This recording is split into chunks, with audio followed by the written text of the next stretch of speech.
हमारी हेडिंग है विद्युत द्विध्रुव के कारण, विद्युत द्विध्रुव के कारण किसी भी स्थिति में विद्युत विभव का सूत्र, विद्युत विभव का सूत्र। ठीक है, किसी भी स्थिति में विद्युत विभव का सूत्र। हम एक विद्युत द्विध्रुव बना लेते हैं। तो हमारे पास ये एक विद्युत द्विध्रुव है, ये एक विद्युत द्विध्रुव हो गया हमारे पास।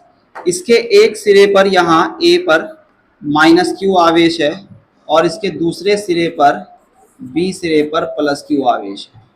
ठीक है, अक्षीय स्थिति क्या होती है? अगर हम इसी रेखा को आगे की तरफ बढ़ाएंगे तो ये अक्षीय रेखा है। ये कौन सी रेखा है? अक्षीय रेखा। कोई बिंदु इसी रेखा पर मिलेगा, चाहे वो कहीं भी मिले, वो क्या कहलाएगा? अक्षीय स्थिति में।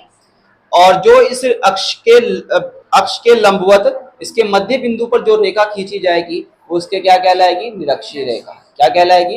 निरक्षीय रेखा। अब जो बिंदु है, हम जो पढ़ रहे हैं हमारे नेक्स्ट टॉपिक, इसमें जो बिंदु है वो ना तो अक्षीय स्थिति में है और ना ही निरक्षीय स्थिति में है।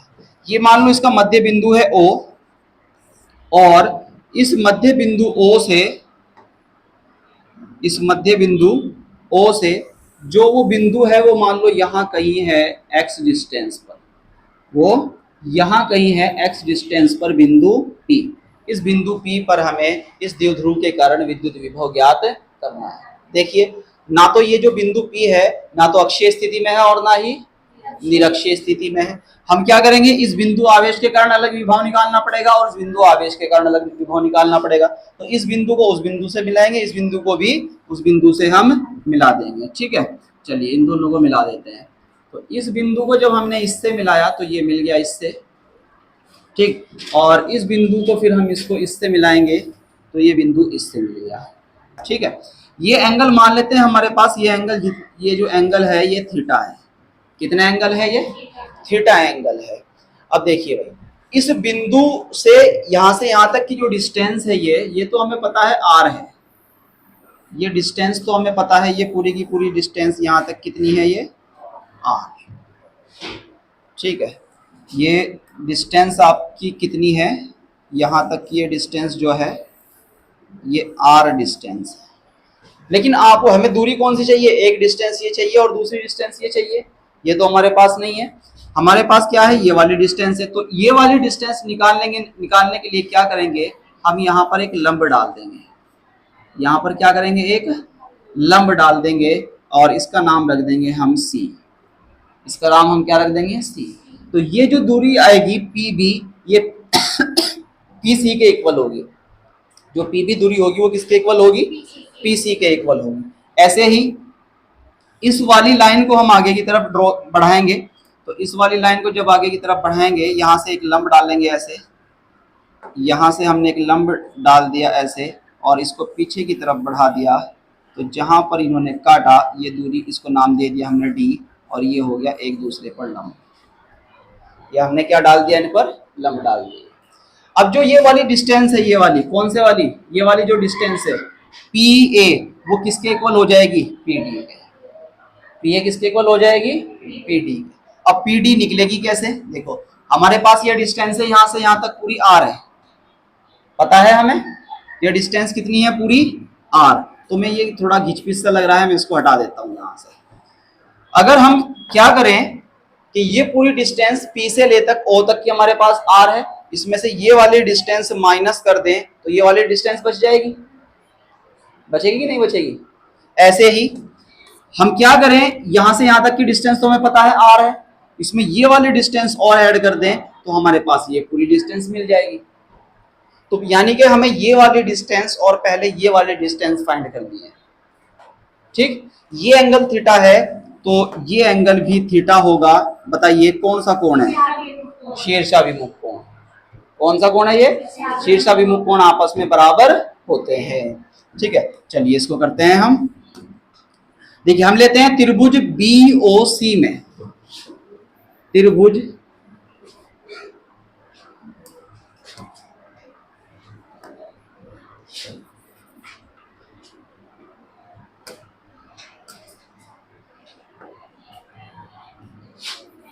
B O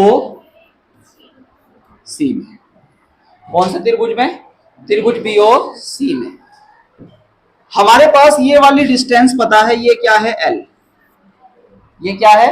L. ये वाली डिस्टेंस हमें निकालनी है।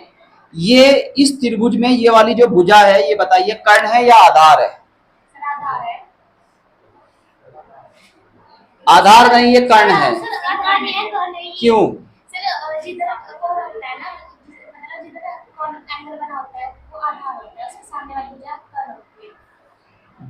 दोबारा बताइए, क्या कहा आपने?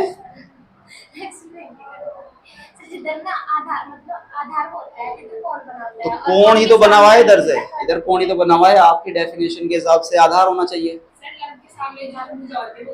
ये बताइए सही बात। ये वाली जो सॉरी, लंब के सामने वाली भुजा तो ये भी है, लंब तो ये है, ये भी सामने है, ये भी सामने है।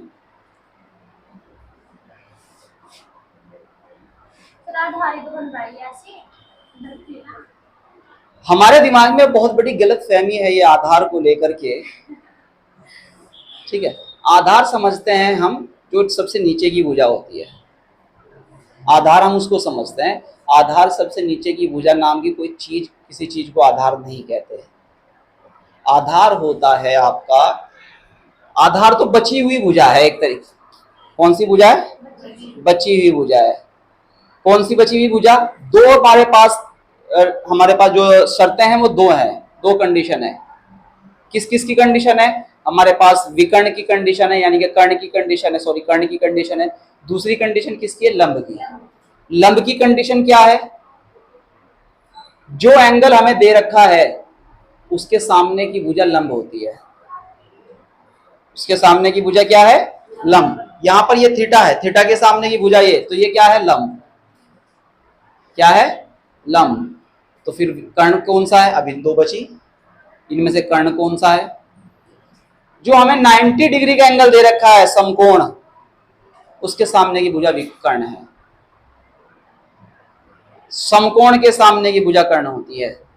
तो समकोण कहाँ है? यही तो समकोण है ये। इसके सामने की भुजा कौन सी है? ये कर्ण है आपके। बोलोगे तो नहीं? 90 के सामने वाली भुजा विकर्ण, थीटा के सामने वाली भुजा लंब, जो बची वो आधार। ठीक, बची कौन सी? यही हमें निकालनी है।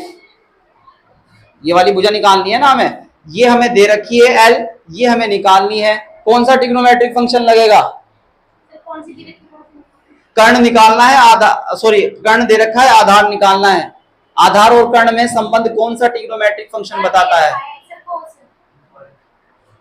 कॉस। कौन बताता है? कॉस थीटा बराबर क्या होता है? आधार बटे कर्ण। आधार बटे कर्ण। तो इसमें कॉस थीटा इक्वल्स टू हो जाएगा, आधार है आपके पास CO और कर्ण है आपके पास L। कर्ण क्या है आपके पास? L। बैठिए। कर्ण क्या है आपके पास? L। L की मल्टीप्लाई इधर हो जाएगी, तो ये हो जाएगा CO equals to L cos theta. CO equals to L cos। इसी तरीके से इस वाले भुजा में, इस वाले त्रिभुज में ले लेंगे हम, त्रिभुज AOD में, त्रिभुज AOD में यही, ये कर्ण है L और ये आधार है, cos थीटा ही लगेगा।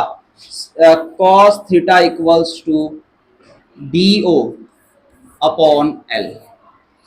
ये कर्ण, ये आधार है ना आपका, तो आधार बटे कर्ण, आधार यानी कि DO और कर्ण क्या मतलब? L। तो DO अपॉन L, L की मल्टीप्लाई इधर हो जाएगी, तो ये DO इक्वल्स टू हो जाएगा L cos थीटा। अतः अब हमें क्या निकालना है? PB। क्या निकालना है पहले? PB। PB किसके बराबर होगी? PC के। PB किसके बराबर हो जाएगी? PC के। और PC कैसे निकलेगी? PO minus CO। PO minus CO। तो PB बराबर, PO क्या है? R। PO क्या है आपके पास? R। और CO क्या आया है? L cos theta. CO क्या आया है? L cos theta. इसी तरीके से ये निकालनी है हमें, कौन सी साइड? PA। PA किसके इक्वल होगी? PD के। तो PA equals to P D equals to P O plus O D, भाई P O plus O D. ठीक है, तो पी ए इक्वल्स टू आ जाएगा, पी ओ तो आर है और ओ डी आपकी यहां से आई है एल कॉस थीटा, बट इसको यहाँ डी ओ लिख दिया, एक ही बात है। ठीक है, एल कॉस थीटा। इसमें किसी का कोई डाउट है? पक्की बात। चलो इसको हम एक साइड में कर देते हैं।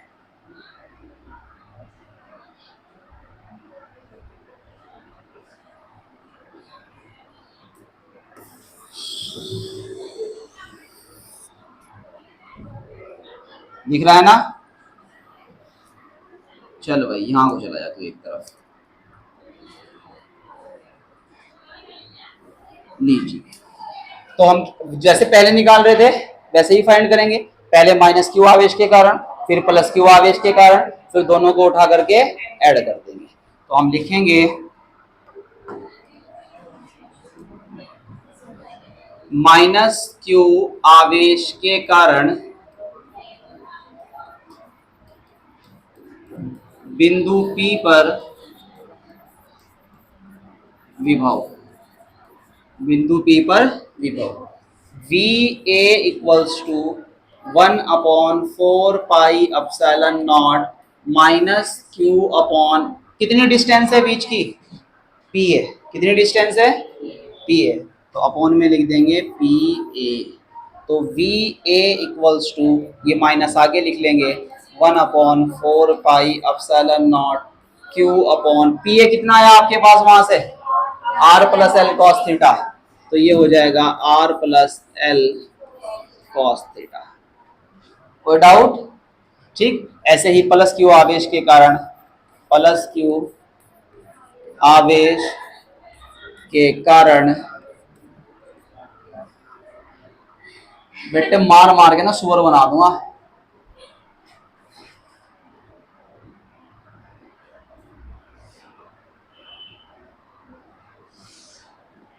प्लस क्यू आवेश के कारण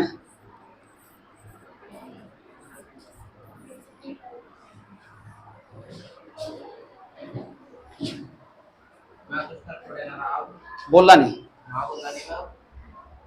अभी बोलना नहीं तेरे साथ ही है। नहीं तो पूछा कौन सी क्लास का? क्यों है? पेन तो हटा दो।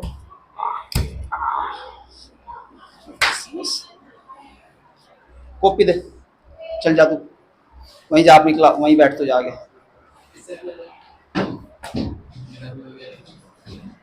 ठीक है, प्लस क्यू आवेश के कारण बिंदु P पर विभव, सारा घड़ी की पैदाइश है।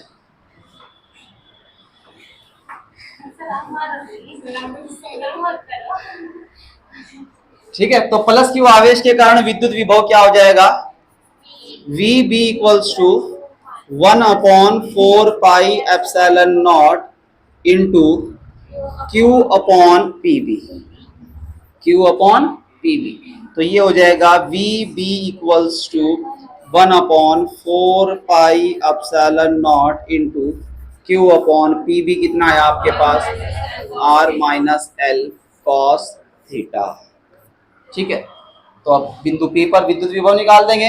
अतः बिंदु P पर परिणामी विद्युत विभव, परिणामी विद्युत विभव V equals to V A plus V B, V A plus V B. तो इसमें हम वैल्यू रख देंगे, ये हो जाएगा V इक्वल्स टू माइनस के 1/4 pi epsilon naught Q upon R plus L cos theta, और वी बी की वैल्यू यहाँ से रखेंगे 1/4 pi epsilon not into Q upon R minus L cos theta. कोई दिक्कत परेशानी? ठीक है, तो इसमें से क्या कॉमन आ जाएगा भाई हमारे पास?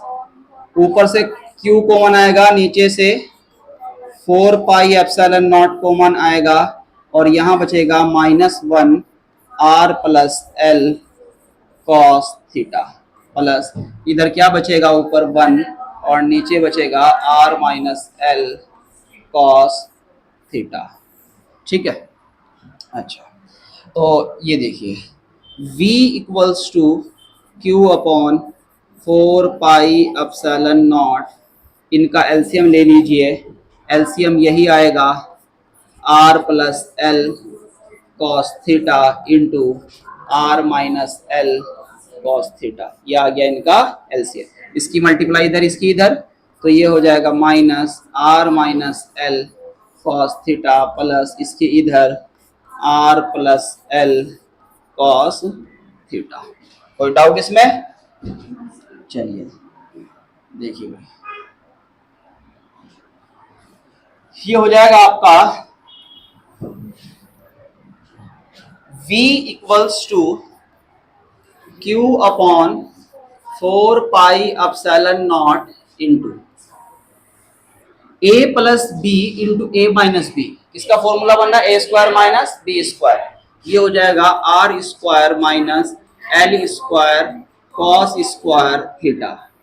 ऊपर से ब्रैकेट हटाएंगे तो आर माइनस और एल कॉस थीटा प्लस हो जाएगा plus R plus L cos theta. इस आर से ये आर कैंसिल हो जाएगा, ये बचेगा v equals to 1 upon 4 pi epsilon naught, 4 pi epsilon not into L cos theta, L cos theta तो क्या हो जाएगा q इंटू 2l और इंटू कॉस थीटा, अलग करके लिख दिया हमने थोड़ा सा, R square minus L square और कॉस स्क्वायर थीटा। ये q इंटू 2l किसका फॉर्मूला होता है? p का। इसका फॉर्मूला है p का, तो इसकी जगह हम रख देंगे p, तो ये हो जाएगा 1 upon 4 pi epsilon not into p cos theta upon R square minus L square cos square theta. हम लिखेंगे चूंकि p बराबर होता है 2ql या q इंटू 2l, एक ही बात है। ठीक है। अब हम लिखेंगे चूंकि l का मान r की अपेक्षा अत्यंत छोटा है, अत्यंत छोटा है, इसलिए L square cos square theta को नगण्य मानने पर,